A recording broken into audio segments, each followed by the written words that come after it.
Assalamualaikum warahmatullahi wabarakatuh. Alhamdulillah wassalatu wassalamu ala Rasulillah la haula wala quwata illa billah. Pemirsa Tarjih Menjawab dimanapun Anda berada, semoga senantiasa dalam lindungan Allah Subhanahu wa taala. Kembali lagi dalam acara Tarjih Menjawab bersama saya Wahid Setiawan yang akan membantu jalannya acara. Pada episode kali ini kita akan berbincang tentang perawatan paliatif.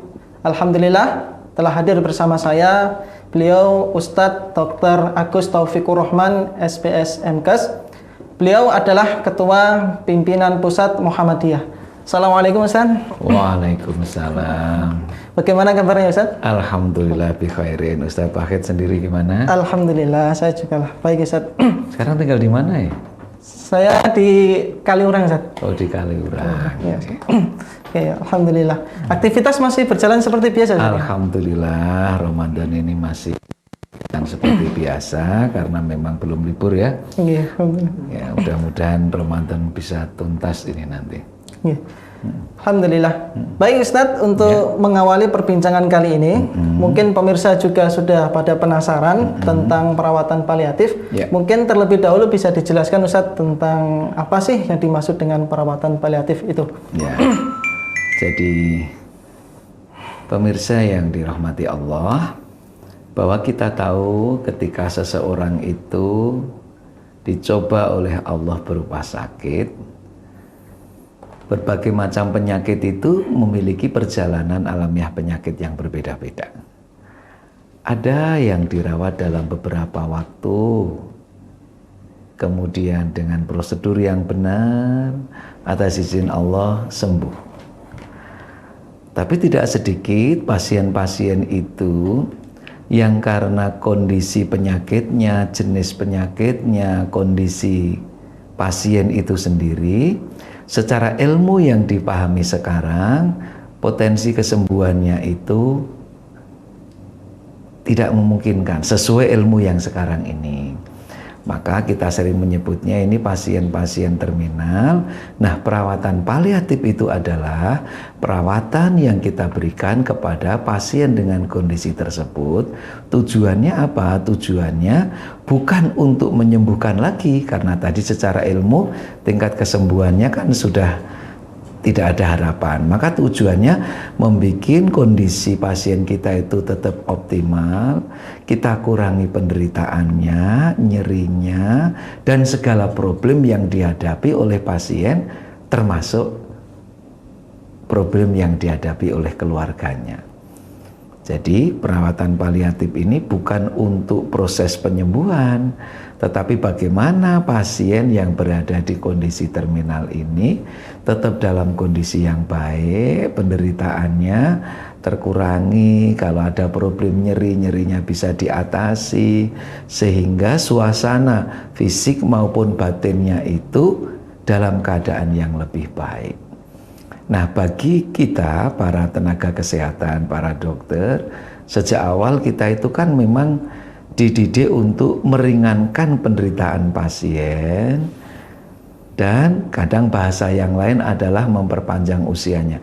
Memperpanjang usianya itu dimaknai bagaimana agar fungsi kehidupannya itu masih bisa berjalan dengan baik. Tetapi yang utama adalah bagaimana kita meringankan penderitaan pasien kita. Nah, di perawatan paliatif itu fokusnya itu.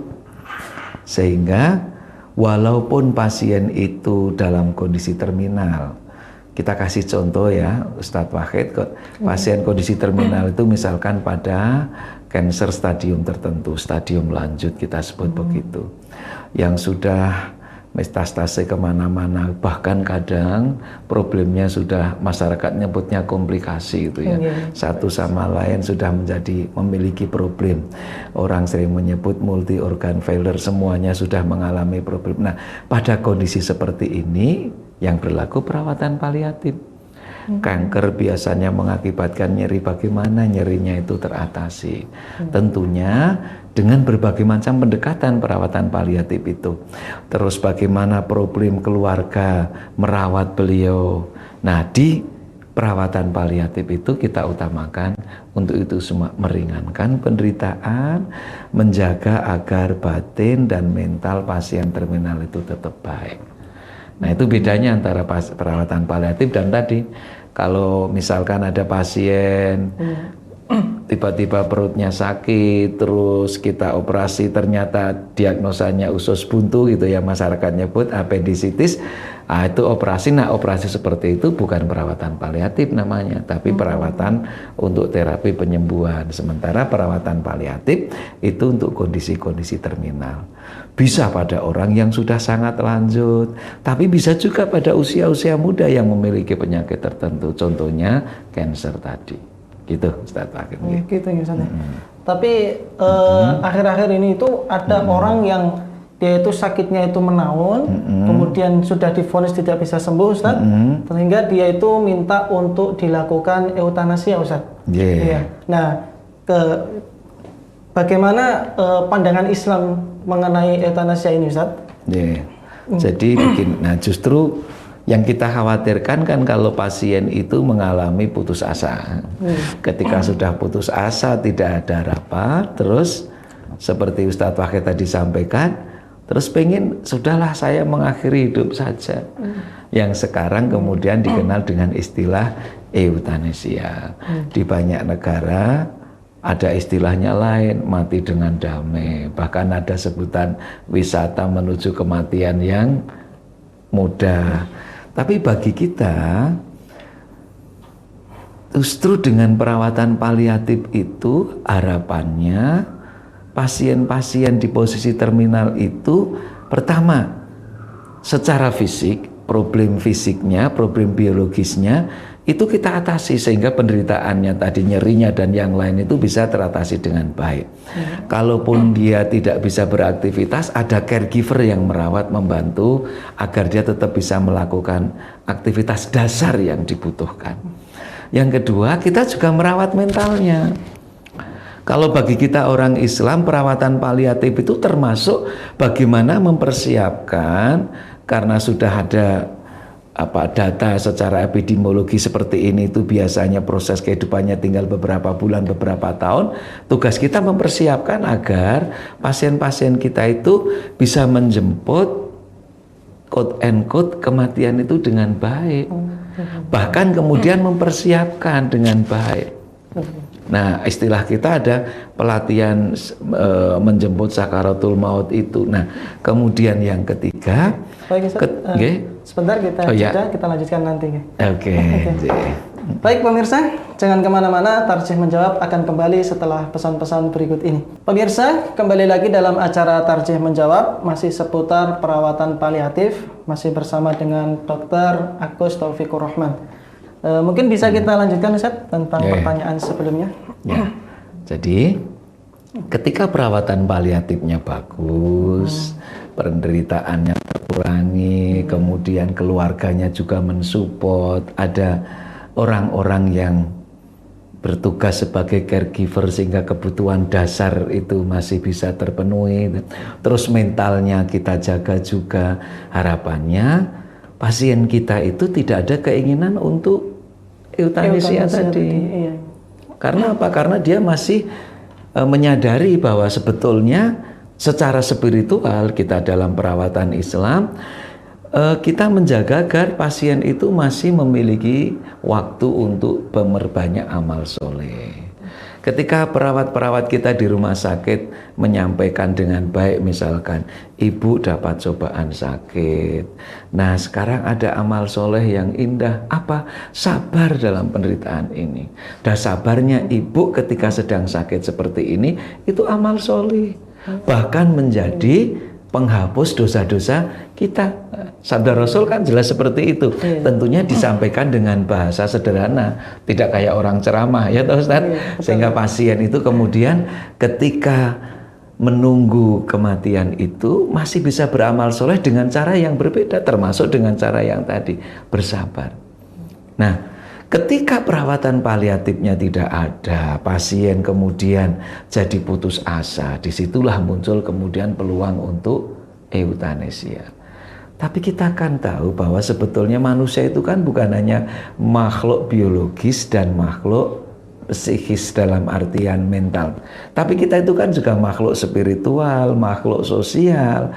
Maka yang harus dipertimbangkan bagi pasien kita sebagai orang yang beragama, kematian itu kan bukan kemudian setelah mati semuanya berakhir. Secara agama, justru kita bagaimana setelah kematian itu. Coba kalau misalkan pasien-pasien yang paliatif itu, yang kita rawat secara paliatif di pasien terminal itu kemudian menyadari orang yang berpikir akan kematian itu menjadi bagian dari orang yang cerdas. Ketika Rasul ditanya, fa'ayul akyasu itu, aktaruhum lil mauti dzikra, kan begitu. Rasul menjawab. Terus kemudian dia menyadari bahwa kematiannya akan dekat. Tapi yang lebih penting dari itu adalah ketika Rasul di lanjutan sabdanya menyebutkan wa aksanuhum lima ba'dahu istidadan, dia mempersiapkan kehidupan setelah kematian itu dengan baik. Lah kalau dia kemudian mempercepat permintaan kematian, kapan dia mempersiapkan? Memang sudah siap bekal yang benar. Islam sendiri tentunya tidak mengizinkan, melarang euthanasia ini. Al-Quran bahkan menyebut wala tulku anfusakum, kan begitu. Yang memiliki kehidupan dan kematian itu kan Allah, ya toh, dalam surah Al-Mulk itu. Ya, jadi bahwa Allah lah yang sebetulnya paling berhak, yang memang berhak, manusia tidak punya hak untuk mencabut nyawa itu. Bahkan di dalam surah Al-Maidah disebutkan ketika seseorang itu membunuh satu nyawa bukan dengan alasan yang benar, alasan syar'i, maka dosanya seperti membunuh seluruh kehidupan. Sebaliknya, waman ahyaha faka'annama ahyan nasa jami'a. Barang siapa menyelamatkan satu kehidupan, maka baginya seperti menyelamatkan seluruh kehidupan. Jadi pada dasarnya Islam tidak boleh, tidak mengizinkan, melarang orang melakukan euthanasia. Pasiennya sendiri dilarang untuk meminta kematian dipercepat. Kita petugas kesehatan juga dilarang melakukan itu. Dilarang melakukan itu. Kalau seorang dokter di Indonesia misalkan melanggar sumpah dokter dia. Padahal kita kan menghormati kehidupan sejak dari konsepsi. Maka seluruh proses untuk menghilangkan kehidupan itu bagi dokter tentunya bertentangan dengan sumpah dokter. Di samping bagi kita orang Islam jelas itu bertentangan dengan Al-Quran dan juga dalil-dalil yang disabdakan oleh Rasulullah Muhammad Sallallahu Alaihi Wasallam. Jadi nggak boleh. Euthanasia kadang kan kalau kita orang menyebut secara zahir kan kematian indah. Iya, kematian indah kelihatannya, tapi sesudah kematian apa yang terjadi? Kan itu yang berat itu kan kehidupan sesudah kematian dalam bahasa spiritual kita. Maka kita petugas kesehatan muslim harus menyampaikan kepada pasien seperti itu. Tentang euthanasia kadang ada yang menyebut euthanasia aktif, ada euthanasia pasif, ada juga euthanasia yang memang secara langsung dilakukan oleh dokter. Ada yang dokternya hanya mensupport yang melakukan pasiennya sendiri. Semuanya itu tidak boleh. Semuanya itu tidak boleh. Contohnya misalkan yang aktif langsung, bahkan misalkan disuntikkan zat tertentu kemudian langsung mati, yang melakukan dokternya. Atau kemudian kita juga hanya kemudian menyarankan sesuatu kepada pasien untuk melakukan ini dan itu menjadikan kematian langsung, itu juga tidak boleh. Nah, jadi itulah euthanasia. Berbeda ketika misalkan ada rumah sakit, fasilitasnya tertentu, sebetulnya bisa karena alasan tertentu, biaya atau yang lain, yang bukan karena keinginan aktif untuk mati, yang seperti itu tidak disebut sebagai euthanasia yang dilarang tadi. Tapi seluruh proses aktif yang dilakukan oleh seorang itu bersama petugas kesehatan dalam rangka cepat kematiannya karena berbagai sebab tadi, itu kita kenal dengan istilah euthanasia. Dan itu tidak boleh kita lakukan. Di kita menyebutnya ada istilah yang lain, dan di putusan tarjih kita sudah sebutkan bahwa mempercepat kematian seperti itu tidak dibolehkan. Jadi di sidang Tarjih Gresik kemarin ya, di Munas Tarjih Gresik kemarin sudah dilakukan kajian yang dalam bahwa euthanasia itu tidak boleh. Nah, ada mungkin bukan karena sakit katanya, ingin dipercepat karena gagal nikah. Nah, hati-hati nih Ustaz. Lebih tidak boleh lagi. Baik Ustaz, kita beralih ke perawatan paliatif kembali. Ya, bagaimana sih Islam itu memandang perawatan paliatif ini Ustaz? Ya. Tapi jangan dijawab dulu Ustaz, karena kita harus jeda sebentar, kita lanjutkan nanti. Pemirsa Tarjih yang berbahagia, jangan kemana-mana, Tarjih Menjawab akan kembali setelah pesan-pesan berikut ini. Pemirsa, terima kasih Anda masih bersama kami dalam acara Tarjih Menjawab, masih seputar perawatan paliatif. Nah, kita lanjutkan Ustaz. Nah, bagaimana sih pandangan Islam atau Islam itu memandang tentang perawatan paliatif ini Ustaz? Ya, jadi ketika tadi saat kita berbicara hidup atau euthanasia yang ternyata dilarang dalam Islam, ayat mengatakan wala taqtulu anfusakum ya di dalam surat An-Nisa ya kan. Dalam surah Al-Maidah 32 juga menyatakan tidak boleh membunuh tidak harus merawat kehidupan. Maka kalau kita melihat perawatan paliatif ini justru yang sesuai dengan nilai-nilai Islam, di mana kita itu harus mensyukuri hidup ini. Maka sampai kehidupan itu berakhir saat nyawa dicabut oleh Allah, maka kita harus merawat kehidupan ini dengan baik. Nah, pada kondisi-kondisi seperti tadi kita bincangkan, kondisi terminal karena penyakit tertentu, bahwa kesembuhannya itu secara teori, secara ilmu yang dikuasai manusia sekarang sudah sangat sulit.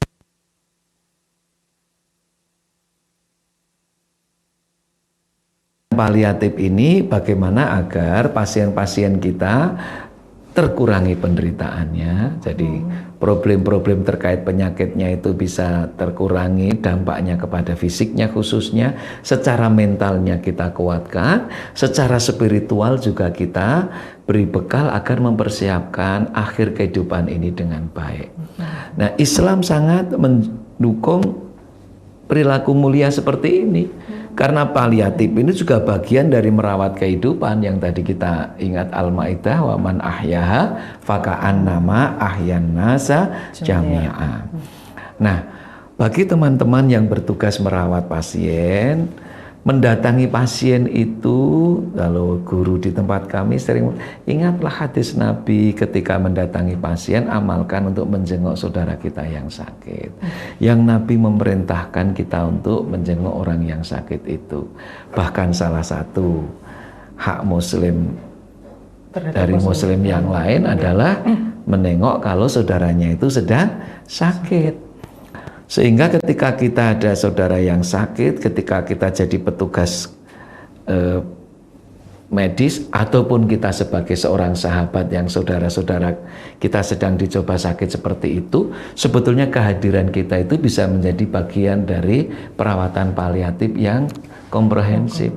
Karena ketika perawatan paliatif ini kan pendekatannya harus 4. Jadi pendekatan manusia dari sisi fisiknya, dari sisi mentalnya, dari sisi sosialnya, dan dari sisi spiritualnya. Dan itulah sebetulnya pendekatan yang komplit dari pendekatan sehat itu. Fisiknya secara teknis medis, bagaimana kita beri terapi-terapi yang bisa meringankan penderitaan. Contoh misalkan kasusnya nyeri karena kanker, bagaimana kita terapi agar nyerinya itu tidak membebani pasien tadi. Terus yang kedua, secara mental, sosial juga bagaimana dia yang sakit kan kadang sudah merasa tidak berharga. Tapi ketika ada saudara-saudara yang hadir, ada perawat yang masih mendampingi, masih ada caregiver yang menjaga agar pasien itu kebutuhan dasarnya masih bisa teratasi, dia masih merasa ada istilahnya, saya itu masih dihargai, bukan sampah gitu ya. Terus secara spiritual, nah kita kuatkan betul. Semua orang itu akan menuju kepada kematian, maka disiapkan agar pasien di dalam perawatan paliatif itu mempersiapkan kematian dengan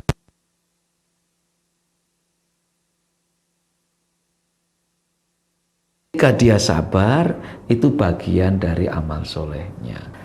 Di amal usaha kesehatan kita, ketika Tarjih sudah memutuskan bahwa terminasi hidup itu bertentangan dengan Islam, terus mendukung palliative care, maka amal usaha kesehatan kita, rumah sakit maupun klinik, harus mempersiapkan diri agar bisa melakukan tugas mulia ini. Palliative care di saat sekarang kasusnya juga semakin banyak. Alhamdulillah berbagai rumah sakit kita sudah memiliki divisi yang ngurusi home care.